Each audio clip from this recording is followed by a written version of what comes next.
ത്രിപുര പിടിച്ചു, ബംഗാൾ പിടിച്ചു. കേരളമായിരിക്കും ഇനി അവരുടെ ടാർഗറ്റ്. LDF പോട്ടെ, UDF പോലും ഒരുപക്ഷെ VD സതീശൻ്റെ അമിത ആത്മവിശ്വാസത്തിനപ്പുറം ഇങ്ങനൊരു വിജയം ഉണ്ടാകുമെന്ന് കണക്ക് കൂട്ടിയ ഒരു നിരീക്ഷകരും ഉണ്ടാവുമെന്ന് എനിക്ക് തോന്നുന്നില്ല. 6 ജില്ലയിൽ ഒരു സീറ്റ് പോലും ഇല്ല. ശബരിമല വിവാദം അത്ര ചെറുതൊന്നുമല്ല. അത് ഇന്നും ജനത്തിൻ്റെ മുമ്പിലുണ്ട്. പാർട്ടിയെ കുഞ്ഞികൃഷ്ണൻ തിരുത്തുന്ന ദിവസമാണ്. ഈ ഇലക്ഷൻ മുന്നോട്ട് വെക്കുന്ന ഏറ്റവും വലിയ ചോദ്യം കനൽ ഒരു തരി പോലും ഇല്ല എന്നുള്ളതാണ്. 2016 91 സീറ്റുമായിട്ട് ഒരു ഗംഭീര തിരിച്ചുവരവ്. 2021 ചരിത്രത്തിൽ ആദ്യമായിട്ട് ഒരു തുടർ ഭരണം. ഇപ്പോൾ 2026 അതേ ചരിത്രം തിരുത്തി കുറിച്ചുകൊണ്ട് മൂന്നാമതൊരു ഭരണം പ്രതീക്ഷിച്ചിരുന്ന LDFന് ഇടിവെട്ടേറ്റ ഒരു തിരിച്ചടിയാണ് ഇപ്പോൾ ഉണ്ടായിരിക്കുന്നത്. 100 സീറ്റ് പ്രതീക്ഷിച്ചവർക്ക് അതിൻ്റെ പകുതി പോലും നേടാനായിട്ടില്ല. അതുമാത്രമല്ല, CPM വിമതരെല്ലാം ജയിച്ചു കയറി. ആദ്യ 8 റൗണ്ടുകളിൽ പിണറായി വിജയൻ പിന്നോട്ട് പോയി. ഇതുപോലൊരു പരാജയം അല്ലെങ്കിൽ ഇങ്ങനൊരു റിസൾട്ട് പ്രതീക്ഷിച്ചതായിരുന്നു. ഇത് ശരിക്കും പറഞ്ഞാൽ LDFൻ്റെ കണക്കൂട്ടൽ എന്നല്ല. LDF പോട്ടെ, UDF പോലും ഒരുപക്ഷെ VD സതീശൻ്റെ അമിത ആത്മവിശ്വാസത്തിനപ്പുറം ഇങ്ങനൊരു വിജയം ഉണ്ടാകുമെന്ന് കണക്ക് കൂട്ടിയ ഒരു നിരീക്ഷകരും ഉണ്ടാവുമെന്ന് എനിക്ക് തോന്നുന്നില്ല. ഇതൊരു സുനാമി പോലെ ആഞ്ഞടിച്ച ഫലമായിട്ട് നമ്മൾ കാണുക. കാരണം ഇത് ഭരണവിരുദ്ധ വികാരമില്ലെന്നും വികസനത്തിന് കരുതലിനുമുള്ള തുടർച്ചയായിരിക്കുമെന്നും വാദിച്ച് 100 പോട്ടെ 71 സീറ്റ് കിട്ടിയാലും ഭരിച്ചാലും മതി. 10 വർഷം ഭരിച്ച സർക്കാരിനെ സംബന്ധിച്ച് സ്വാഭാവികമായിട്ട് ഭരണവിരുദ്ധ വികാരം ഉണ്ടാവും. അത് ആ ഭരണകക്ഷി അംഗീകരിക്കണമെന്നില്ല. പക്ഷേ ഇതിൻ്റെ സ്ഥിതി എന്ന് പറഞ്ഞാൽ എന്തൊരു ദയനീയം. 99 നിന്ന് കേവലം 36 സീറ്റിലേക്കുള്ള വീഴ്ച എന്ന് പറഞ്ഞു കഴിഞ്ഞാൽ 1/3 അടുത്താണ് സീറ്റ് കുറയുന്നത്. അതിൻ്റെ ഒരു എന്താ പറയുക, രാഷ്ട്രീയ ആഘാതം എന്ന് പറയുന്നത് CPMന് 5 ജില്ലകളിലായിരുന്നു. 6 ജില്ലയിൽ ഒരു സീറ്റ് പോലും ഇല്ല. അതാണ് LDFന് സീറ്റില്ലാത്ത 6 ജില്ല. അതായത് കഴിഞ്ഞ തെരഞ്ഞെടുപ്പിന് ശേഷം പ്രതിപക്ഷ നേതാവ് VD സതീശൻ അവകാശപ്പെട്ടത് 5 ജില്ലകൾ ഞങ്ങൾ തൂത്തുവാരും എന്നായിരുന്നു. നമ്മളത് ആ ഘട്ടത്തിലൊക്കെ ഒന്ന് ചർച്ചയ്ക്ക് എടുക്കുകയൊക്കെ ചെയ്തു. ഈ 5 ജില്ലകളിൽ 43 സീറ്റുണ്ട്. അപ്പോൾ 43 സീറ്റ് ഉണ്ടെങ്കിൽ പോലും ബാക്കി 28 സീറ്റ് കിട്ടണ്ടേ എന്ന് നമ്മൾ അന്നേരം ചർച്ച ചെയ്താൽ, ഇത് 43 അല്ല, 6 ജില്ല എടുത്തപ്പം 50 സീറ്റ് 6 ജില്ലയിൽ നിന്ന് കോൺഗ്രസ് UDF സ്വീപ്പ് ചെയ്യുന്ന കാഴ്ച. ഇന്ന് വരെ എൻ്റെ ഓർമ്മയിൽ അങ്ങനെ ഒരു വലിയ വിജയം UDF 6 ജില്ലകളിൽ സ്വീപ്പ് ചെയ്തൊരു വിജയം ഇതുവരെ ഉണ്ടായിട്ടില്ല. അതിൽ തന്നെ ഇപ്പം നമുക്കറിയാം, മലപ്പുറം, എറണാകുളം, കോട്ടയം, പത്തനംതിട്ട, ഇടുക്കി, വയനാട് 6 ജില്ലയിൽ നിന്നാണ് 50 സീറ്റ് അവർ സ്വീപ്പ് ചെയ്യുന്നത്. അവർ UDFൻ്റെ ചരിത്രത്തിലെ ഏറ്റവും ഗംഭീരമായ പെർഫോമൻസും കോൺഗ്രസിനെ സംബന്ധിച്ച് കോൺഗ്രസ് പാർട്ടി എന്നുള്ള നിലയ്ക്ക് ഏറ്റവും ഉയർന്ന സീറ്റ് നേടിയ ഒരു വലിയ വമ്പൻ വിജയവും എന്താ പറയുക, ഗംഭീര തിരിച്ചുവരവെന്ന് ഇതിന് വിശേഷിപ്പിക്കാൻ പറ്റുള്ളൂ. LDFൻ്റെ പതനം എന്നുള്ളതിനേക്കാളേറെ അവർ നേരിടാൻ പോകുന്നൊരു ക്രൈസിസ് എന്ന് പറഞ്ഞാൽ മറുവശത്ത് BJP എന്ന കക്ഷി ഒരു 3 സീറ്റ് നേടുന്നു എന്നുള്ളതാണ്. അപ്പോൾ ഈ വോട്ട് ഷെയർ അന്തിമമായിട്ട് വന്നാലേ നമുക്ക് അറിയാൻ പറ്റുള്ളൂ LDFൻ്റെ വോട്ട് ഷെയറിലുണ്ടായ കൂറ്റം വീഴ്ച, മറുവശത്ത് BJPയുടെ വോട്ട് ഷെയർ ഉണ്ടാകുന്ന ഒരു വർധന. അപ്പോൾ കേരള രാഷ്ട്രീയം ഇങ്ങനെ തന്നെ ഇനി കണ്ടിന്യൂ ചെയ്യുമോ എന്നുള്ള ചില വെല്ലുവിളി. കാരണം ഇന്ത്യയിൽ ഇടതുപക്ഷം, അതായത് ഒരു കനൽ തരി പോലും ഇല്ലാത്തൊരു കാലത്താണ് നമ്മൾ ഈ ദിവസത്തെ ഇലക്ഷൻ ഫലം എന്ന് പറയുന്നത്. ഇതിപ്പം നമ്മൾ നിയമസഭാ തെരഞ്ഞെടുപ്പ് ഫലം പുറത്തു വന്നപ്പോഴും തദ്ദേശ തെരഞ്ഞെടുപ്പ് ഫലം പുറത്തു വന്നപ്പോഴൊക്കെ നമ്മൾ പറഞ്ഞിരുന്നൊരു കാര്യമാണ് ഭരണവിരുദ്ധ വികാരം ഇവിടെ ഉണ്ടെന്നുള്ളത്. പക്ഷെ അത് പാർട്ടിയോ അല്ലെങ്കിൽ നേതാക്കന്മാരൊന്നും അംഗീകരിച്ചിരുന്നില്ല. ശരിക്കും ആ ഒരു ഫാക്ടർ ഈ ഒരു തെരഞ്ഞെടുപ്പ് ഫലത്തെ എത്രത്തോളം സ്വാധീനിച്ചിട്ടുണ്ട്? ശരിക്കും തിരുത്താനുണ്ടായിരുന്നൊരു സമയം അന്നൊക്കെ അത് അംഗീകരിച്ച് മുന്നോട്ട് പോയി അത് തിരുത്താനുണ്ടായിരുന്നൊരു സമയം പാർട്ടിക്കും നേതാക്കന്മാർക്കും ഉണ്ടായിരുന്നില്ലേ? അതിൻ്റെ ഒരു പ്രശ്നം എന്ന് വെച്ചാൽ, ഈ തുടർഭരണം കിട്ടുമ്പം ഒരു 10 വർഷം അധികാരത്തിലിരിക്കുമ്പോൾ സംഭവിക്കുന്ന ചില മൂല്യച്യുതികളുണ്ട്. നമ്മൾ ഈ CPM എപ്പോഴും പറയുന്നത് വിമർശനവും സ്വയം വിമർശനവും എന്നുള്ളതാണ്. ഇത് ഈ ഒരു തിരിച്ചടിയോ ഒക്കെ ഉണ്ടാകുമ്പോഴാണ് തിരുത്തലുകൾ ആവശ്യം വരും. ഈ കണ്ടിന്യൂസ് ജയിച്ചു വരുമ്പോൾ ഉണ്ടാകുന്നൊരു പ്രശ്നം ആ തിരിച്ചടികൾ അല്ലെങ്കിൽ അത് അഭിമുഖീകരിക്കുകയോ അതിനെ അനുസരിച്ച് തിരുത്താനോ ഉള്ള ഒരു ആ രീതിയിലുള്ള ഒരു പോസിറ്റീവ് സമീപനം കുറഞ്ഞു വരും. ഈ തദ്ദേശ തെരഞ്ഞെടുപ്പ്, ലോക്സഭാ തെരഞ്ഞെടുപ്പ് ഒരു വലിയ സൂചനയായിരുന്നു. അപ്പോഴും അവർ LDF ക്യാമ്പ് പറയുന്നത് തന്നെ 2019 ഇതുപോലെ ഒരു വലിയ തിരിച്ചടി ഉണ്ടായി. പക്ഷേ 2021 അതിനേക്കാളും കൂടുതൽ സീറ്റ് നേടി വിജയിച്ചു വന്നു. ആ ആത്മവിശ്വാസമായിരുന്നു. പക്ഷേ തദ്ദേശ തെരഞ്ഞെടുപ്പ് എന്ന് പറയുന്നത് ഒരു സെമി ഫൈനലാണെങ്കിൽ തദ്ദേശ തെരഞ്ഞെടുപ്പിൽ 2010 ഒഴിച്ചു നിർത്തി കഴിഞ്ഞാൽ ഒരു ഘട്ടത്തിലും തദ്ദേശ തെരഞ്ഞെടുപ്പിൽ ആര് വിജയിച്ച് കയറുന്നു അവർ തൊട്ട് പിന്നാലെ നടക്കുന്ന നിയമസഭാ തെരഞ്ഞെടുപ്പ് പിടിക്കുന്ന സാഹചര്യം. ഏറെക്കുറെ ലോക്സഭാ തെരഞ്ഞെടുപ്പ് UDF സ്വീപ്പ് ചെയ്തതിനോട് അടുപ്പിച്ച്, ആ ലോക്സഭാ തെരഞ്ഞെടുപ്പ് ശ്രദ്ധിക്കണം, 111 നിയമസഭാ മണ്ഡലങ്ങളിൽ ആ ലോക്സഭാ തെരഞ്ഞെടുപ്പിൽ UDFന് ലീഡുണ്ടായിരുന്നു. ഇപ്പോൾ ഏകദേശം 103 സീറ്റ് ലീഡാണ്. തദ്ദേശത്തിലെ 81 സീറ്റിലേക്ക് ആ ലീഡ് ചുരുങ്ങിയപ്പം LDFന് ആത്മവിശ്വാസം വന്നിരുന്നു. അതായിരുന്നു അവരുടെ ബേസ്. അപ്പം അത് വെച്ച് നോക്കിക്കഴിയുമ്പം എത്രയായാലും 81 അല്ല ഒരു 78 സീറ്റ് കൊണ്ട് ഭരിക്കാം എന്നുള്ളതായിരുന്നു. ഇത് ഷോക്കെന്നല്ല പറയാം, അതും അത്രയും വലിയൊരു പതനമാണ് ഇന്ന് LDF അഭിമുഖീകരിക്കുന്നത്. നമ്മൾ LDFൻ്റെ ചരിത്രത്തിൽ തന്നെ ഇങ്ങനെ ഒരു 13 മന്ത്രിമാർ പരാജയപ്പെടുന്ന ഒരു തെരഞ്ഞെടുപ്പൊന്നും ഉണ്ടായിട്ട് എനിക്ക് തോന്നുന്നു പോലുമില്ല. ഇലക്ഷൻ പ്രഖ്യാപിച്ചതിന് തൊട്ട് പിന്നാലെ സ്ഥാനാർത്ഥികളെ പ്രഖ്യാപിക്കുകയും പ്രചരണം തുടങ്ങുകയൊക്കെ. അന്ന് കോൺഗ്രസ് സ്ഥാനാർത്ഥികൾ നമുക്ക് ആരാന്ന് പോലും അറിയാം. അവരൊക്കെ വളരെ വൈകിയാണ് തുടങ്ങിയത്. അപ്പം അത്രയും നേരത്തെ പ്രചാരണം മുന്നിൽ കണ്ടുകൊണ്ട് ഒരു കൃത്യമായ ലക്ഷ്യത്തോടെ നീങ്ങിയിരുന്ന ഒരു പാർട്ടി ഭരണവിരുദ്ധ വികാരം മാത്രമായിരിക്കില്ല അവരുടെ ഈ തോൽവിയിലേക്ക് നയിച്ചിട്ടുണ്ടാവും. അപ്പോൾ ഒക്കെ ആയിരിക്കാം ആ തോൽവിയിലേക്ക് നയിച്ച കാരണങ്ങൾ. 2-3 ഘടകങ്ങളുണ്ട്. ഭരണവിരുദ്ധ വികാരം ഉണ്ടായിരുന്നു എന്ന് ഇനിയിപ്പോൾ CPM പഠിക്കുകയും അടുത്ത ചേരുന്ന സമ്മേളനങ്ങൾ വിലയിരുത്തുകയും അത് റിപ്പോർട്ടായിട്ട് ഈ പാർട്ടി ഫോറങ്ങളിൽ വെക്കുന്നത് നമ്മൾ കാഴ്ചയിനെയും കാണും. രണ്ടാമത്, യഥാർത്ഥത്തിൽ ഒരു പരിധിവരെ എത്രയായാലും ഒരു പിണറായി വിരുദ്ധ തരംഗം കേരളത്തിൽ ആഞ്ഞു വീശിയെന്ന് പറയാതിരിക്കുന്നതിൽ ഇനിയും ഒരു കാര്യമില്ല. കാരണം CPM ഒരു പരിധി വരെ അത് എന്താ പറയുക അനുഭവിച്ചോ അല്ലെങ്കിൽ CPM അത് മനസ്സിലാക്കിയോ പൾസ് മനസ്സിലാക്കിയിട്ടാണ് സിറ്റിംഗ് MLA-മാരെ ബഹുഭൂരിപക്ഷം പേരെ മത്സരിപ്പിച്ചത്. അപ്പോൾ ഈ MLA-മാർ നന്നായിട്ട് പെർഫോം ചെയ്യുന്നുണ്ട്, മണ്ഡലത്തിൽ നല്ല രീതിയിൽ വികസനവും പ്രവർത്തനം നടത്തി മണ്ഡലത്തെ നന്നായിട്ട് നോക്കി എന്നതിനാൽ ജനത്തിന് ആ ഒരു ജനരോഷത്തെ ഒരു പരിധിവരെ തടഞ്ഞു നിർത്താനും ആ MLA-മാരുടെ ഒരു പ്രതിച്ഛായ കൊണ്ട് ഈ പറയുന്ന പരിക്ക് കുറഞ്ഞാലും ജയിച്ചു കയറാം എന്നുള്ളതായിരുന്നു അവരുടെ പ്രതീക്ഷ. അത് ഒരു വശത്ത് പിണറായി വിജയൻ എതിരായ ഒരു വികാരത്തോടൊപ്പം അത് ഈ പിണറായി വിജയൻ സർക്കാരിനെതിരായ ജനവികാരത്തിൻ്റെ വോട്ട് എങ്ങനെയാണ് ചെയ്യേണ്ടത്? ഈ നിൽക്കുന്ന സ്ഥാനാർത്ഥികൾക്ക് എല്ലാവരും പിണറായി വിജയൻ അല്ല വോട്ട് ചെയ്യുന്നത്. അപ്പോൾ ആ രോഷത്തിൻ്റെ തിക്തഫലം അല്ലെങ്കിൽ ആ രോഷത്തോടെ ആഘാതം ഈ MLA-മാർ നേരിട്ട് അനുഭവിച്ചറിഞ്ഞു എന്നുള്ളതാണ്.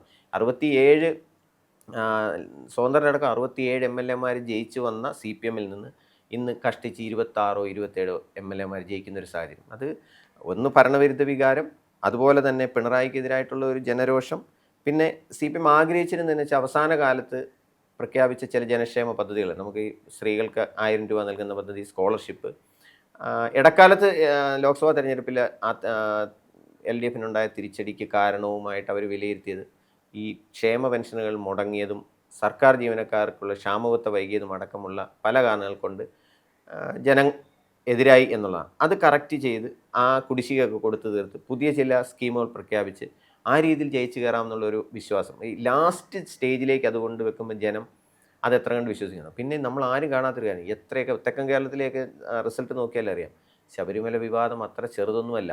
അത് ഇന്നും ജനത്തിൻ്റെ മുമ്പിലുണ്ട്. അതിൽ നിങ്ങൾ എന്ത് നടപടി എടുത്തു എന്നുള്ളൊരു ചോദ്യം ആ പാർട്ടി ഇപ്പോഴും അഭിമുഖീകരിക്കുന്നുണ്ട്. അത് ജനം കാണുന്ന എന്താ, അതിലുള്ള ഒരാൾക്കെതിരെ നടപടി എടുക്കാതിരിക്കുന്നു, എങ്ങും എത്താതെ പോകുന്ന അന്വേഷണം. ജനം ഇതെല്ലാം നോക്കിയാണ് വോട്ട് ചെയ്യുക. അതിനൊപ്പം തന്നെ UDF-ൻ്റെ ഈ എന്താ പറയുക സ്വപ്നതുല്യമായ വിജയത്തിൽ ഏറ്റവും പ്രധാന ഘടകം എന്ന് പറഞ്ഞാൽ UDF പഴയ 2000-ന് മുമ്പുണ്ടായിരുന്ന അവരുടെ വോട്ട് ബാങ്ക് അവർ തിരികെ പിടിച്ചിരിക്കുന്നു എന്നുള്ളതാണ്. മുസ്ലിം, ക്രിസ്ത്യൻ ആ ന്യൂനപക്ഷ വോട്ടുകൾ ഒന്നാകെ അവർക്കൊപ്പം അണിനിരക്കുന്ന കാഴ്ചയാണ് ഈ തെരഞ്ഞെടുപ്പിൽ. പിണറായി വിജയനെ മുൻനിർത്തി അദ്ദേഹത്തിന്റെ പ്രതിച്ഛായ മുൻനിർത്തിയായിരുന്നു തെരഞ്ഞെടുപ്പിനെ ഇടതുപക്ഷം നേരിട്ടിട്ടുണ്ടായിരുന്നത്. അപ്പോൾ ഈ ഉത്തരവാദിത്വം, ഈ തോൽവിയുടെ ഉത്തരവാദിത്വം അദ്ദേഹത്തിനും സർക്കാരിനും തന്നെയാണോ?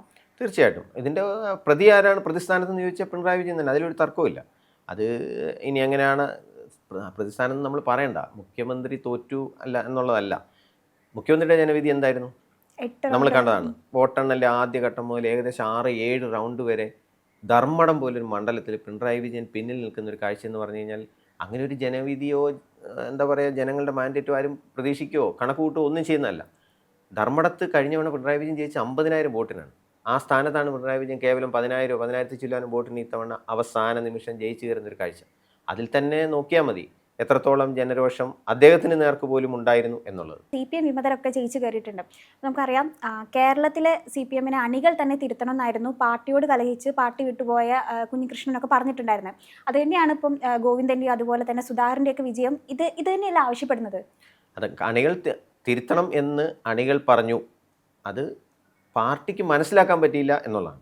അത് മനസ്സിലായവർ ആ പാർട്ടിക്കാർ ഇന്ന് ഇതൊരു അവസരമായിട്ട് എടുത്തു, അവർ തെരഞ്ഞു പിടിച്ച് തോൽപ്പിച്ചു. അതിൽ ഈ കണ്ണൂരത്തെ തോൽവിക്കൊക്കെ പല മാനങ്ങളുണ്ട്. കാരണം കണ്ണൂർ പാർട്ടി ഏത് പ്രതിരോധ ഘട്ടത്തിൽ പോലും ഉലയില്ല എന്ന് ആവർത്തിച്ച് വിശ്വസിച്ചിരുന്നതാണ്. കാരണം അങ്ങനത്തെ കുറേ കോട്ടെ പയ്യന്നൂരായാലും തളിപ്പറമ്പായാലും ധർമ്മടമായാലും മട്ടന്നൂരായാലും എന്നൊക്കെ പറഞ്ഞാൽ സ്ഥാനാർത്ഥി ആരാണെന്ന് നോക്കണ്ട, ചിഹ്നം അരുവാൾ ചുറ്റിയ നക്ഷത്രമാണ് ജയിച്ചു കയറുന്നൊരു സാഹചര്യമായിരുന്നു. അതിനൊരു ബ്രേക്ക് നമ്മൾ നോക്കിയാൽ മതി. ലോക്സഭാ തെരഞ്ഞെടുപ്പിൽ 2024 ലോക്സഭാ തെരഞ്ഞെടുപ്പിൽ ഇതേ ധർമ്മടത്ത് കഷ്ടിച്ച് 2200 വോട്ടായിരുന്നു ഏത് LDF-ൻ്റെ ലീഡ്. മട്ടന്നൂർ ഏകദേശം ഇതിനടുത്തൊരു ലീഡായിരുന്നു. അതൊക്കെ തന്നെ LDF-ൻ്റെ വോട്ട് എവിടെ പോകുന്നു എന്നുള്ളതിന് ഏറ്റവും വലിയ ഇതാണ്. ഈ തെരഞ്ഞെടുപ്പ് എത്തിയപ്പോഴും അതേ സ്വഭാവം ജനം തിരഞ്ഞെടുക്കുന്നത്. പയ്യന്നൂരെ ഫലം എന്ന് പറയുന്നത് എന്താണ്? പയ്യന്നൂർ ശരാശരി ഒരു 40,000-ന് മുകളിൽ ഭൂരിപക്ഷത്തിനാണ് LDF ആ സീറ്റ് ജയിച്ചു വരുന്നത്. അവിടെ പാർട്ടിയോട് കലഹിച്ച് പാർട്ടിയുടെ തിരുത്താവശ്യപ്പെട്ട് പാർട്ടി ഫണ്ട് വെട്ടിപ്പ് നടത്തിയ ഒരാളെ സംരക്ഷിക്കുന്നു എന്ന് ഒരാരോപണം ഉന്നയിച്ച് അതിനെ ചോദ്യം ചെയ്യുകയും ആ ചോദ്യം ചെയ്തിട്ട് പാർട്ടി അത് അംഗീകരിക്കുന്നില്ല എന്ന് കണ്ട് അതേ ജനത്തിന് മുമ്പേ ആ ആരോപണം നേരിട്ടയാളെ വീണ്ടും സ്ഥാനാർത്ഥിയായിട്ട് നിർത്തുമ്പോൾ അതിനോട് കലഹിച്ച് ആ വിമർശനം ഉന്നയിച്ച ആൾ സ്വതന്ത്രനായി രംഗപ്രവേശം ചെയ്യുന്നു. കിട്ടിയ അവസരം മുതലാക്കി UDF അദ്ദേഹത്തെ സ്ഥാനാർത്ഥിയാകുന്നു. പയ്യന്നൂർ കുഞ്ഞികൃഷ്ണൻ ഒരു പരിധിവരെ LDFിൻ്റെ ഭൂരിപക്ഷം കുറയ്ക്കുന്നതിനപ്പുറം ഈ TI മധുസൂദനെ തോൽപ്പിക്കും എന്ന് പറഞ്ഞു കഴിഞ്ഞാൽ ആരും ചിന്തിച്ചിരുന്നില്ല. യഥാർത്ഥത്തിൽ കുഞ്ഞികൃഷ്ണൻ്റെ വിജയമാണത്. കാരണം ആ ഒരു മനുഷ്യൻ പറഞ്ഞത് ശരിയായിരുന്നു. പാർട്ടിയെ കുഞ്ഞികൃഷ്ണൻ തിരുത്തുന്ന ദിവസമാണ്. അല്ലെങ്കിൽ ഈ തിരുത്തലുകൾ ഇനിയും അനുസരിച്ചില്ലെങ്കിൽ അണികൾ ഇതിനപ്പുറം ഇനി ചെയ്യും എന്ന പാർട്ടിയോട് കുഞ്ഞികൃഷ്ണൻ കൊടുക്കുന്നൊരു മെസ്സേജ് ഉണ്ട്. മറുവശത്ത് തളിപ്പറമ്പിലെ സ്ഥിതി എന്താ? പാർട്ടി സംസ്ഥാന സെക്രട്ടറി MV ഗോവിന്ദൻ മാഷ് മാറുന്നു പാർട്ടി സെക്രട്ടറി ആയ സ്ഥിതിക്ക്. പകരം മത്സരിപ്പിക്കുന്നത് അദ്ദേഹത്തിൻ്റെ ഭാര്യ PK ശ്യാമളയ്ക്ക് യോഗ്യതക്കുറവുണ്ടായിട്ടല്ല, പക്ഷേ പല പേരുകൾ അവിടെ ഉണ്ടായിരുന്നു. ആ പേരുകൾ പരിഗണിക്കാതിരുന്നപ്പോൾ ഞാൻ മാറിക്കഴിഞ്ഞാൽ ഭാര്യ എന്നുള്ളതാണോ സമീപനം എന്ന് പാർട്ടിയിൽ ചോദ്യം ചോദിച്ചുകൊണ്ടാണ് TK ഗോവിന്ദൻ അവിടെ പാർട്ടിക്കുള്ളിൽ വിമർശനം തുടങ്ങുന്നത്. ഒടുവിലൊരു സുപ്രഭാതം അദ്ദേഹം പാർട്ടിയിൽ നിന്ന് പുറത്തു വരുന്നു. UDF അദ്ദേഹത്തെ പിന്തുണയ്ക്കാൻ തീരുമാനിക്കുന്നു. UDF സ്വന്തമായിട്ട് അദ്ദേഹത്തോട് മത്സരിക്കുന്നു. ഈ തളിപ്പറമ്പ് മണ്ഡലത്തിൽ ഗോവിന്ദ മാഷ് ആയിക്കോട്ടെ, അതിന് മുമ്പ് ജെയിംസ് മാത്യു ആയിക്കോട്ടെ, എല്ലാവരും ജയിക്കുമ്പം പാർട്ടിയുടെ അവിടെ എണ്ണയിട്ട യന്ത്രം പോലെ ചലിപ്പിച്ചിരുന്ന ഇതേ TK ഗോവിന്ദനാണ്. പാർട്ടി അത്രയും നന്നായിട്ട് അറിയുന്നത്. ജില്ലയിലെ ഏറ്റവും സീനിയറായ സെക്രട്ടേറിയറ്റ് മെമ്പറാണ്. അതേ TK ഗോവിന്ദൻ പാർട്ടിയെ ആ സീറ്റിൽ തോൽപ്പിക്കുക എന്ന് പറഞ്ഞു കഴിഞ്ഞാൽ 2 വിമതർ കണ്ണൂർ കോട്ടയിൽ, സാധാരണ വിമതർ ആയിപ്പോലും രംഗപ്രവേശം ചെയ്ത് കഴിഞ്ഞാൽ നേരിടുന്ന സാഹചര്യം. ഇപ്പോൾ കുഞ്ഞികൃഷ്ണനെ അനുകൂലിച്ച് ചുവരെഴുതാൻ അനുവാദം കൊടുത്തതിനും വാഹനം കൊടുത്തതിനുള്ള വണ്ടി കത്തിക്കുന്ന അടക്കമുള്ള കാഴ്ചകൾ നമ്മൾ കണ്ടതാണ്. ആ ഒരു സാഹചര്യത്തിലാണ് CPM ആലോചിച്ച് പോകുന്നത്. അവരുടെ ഏറ്റവും ശക്തമായ 2 സീറ്റുകളിൽ ഇന്നത്തെ ദിവസം വലിയ തിരിച്ചടി നേരിടും. മന്ത്രിമാരെല്ലാവരും കൂട്ടത്തോടെ തോൽക്കുന്നൊരു കാഴ്ച കൂടി നമ്മൾ കാണുകയാണ്. അപ്പം ഇനി ആരായിരിക്കും പ്രതിപക്ഷ നേതാവ് എന്നുള്ള ഒരു സ്ഥാനത്തേക്ക് എത്തുക? സ്വാഭാവികമായിട്ടും CPM മന്ത്രിമാർ കൂട്ടത്തോടെ തോറ്റു. അതിൽ 3 മന്ത്രിമാർ ജയിച്ചു. മന്ത്രിമാർ ജയിച്ചുകൊണ്ട് പ്രതിപക്ഷ നേതാവാകണം എന്നില്ല. അതിൽ ജയിച്ച 3 മന്ത്രിമാരിൽ KN ബാലഗോപാൽ, സജി ചെറിയാൻ, ഈ 2 മന്ത്രിമാർ, പിന്നെ മന്ത്രി മുഹമ്മദ് റിയാസ്, ഈ 3 പേര് വെച്ച് നോക്കുമ്പോൾ സ്വാഭാവികമായിട്ടും ആ സ്ഥാനത്തേക്ക് വരാൻ സാധ്യത എല്ലാം കൊണ്ടും KN ബാലഗോപാലായിരിക്കും. പാർട്ടിയിലെ സീനിയോറിറ്റി മാത്രമല്ല, 3 പേരും സെക്രട്ടേറിയറ്റ് മെമ്പർമാരാണ്. അതിൽ KN ബാലഗോപാലിനാണ് സ്വാഭാവികമായിട്ടും അദ്ദേഹം ജയിച്ചത് കഷ്ടിച്ച് അവസാന നിമിഷം 1000 വോട്ടിനാണ്. സജി ചെറിയാനെയും മുഹമ്മദ് റിയാസിനെ അപേക്ഷിച്ച് KN ബാലഗോപാൽ പ്രതിപക്ഷ നേതാവാകാനാണ് ഇന്നത്തെ സ്ഥിതി. കാരണം ബാക്കി ആകെ ജയിച്ച 26 പേരാണ്. സീനിയോറിറ്റി നോക്കി സംസ്ഥാന കമ്മിറ്റി അംഗങ്ങൾ പറയുന്നവർ ജയിച്ചത് 1 or 2 ഒക്കെയാണ്.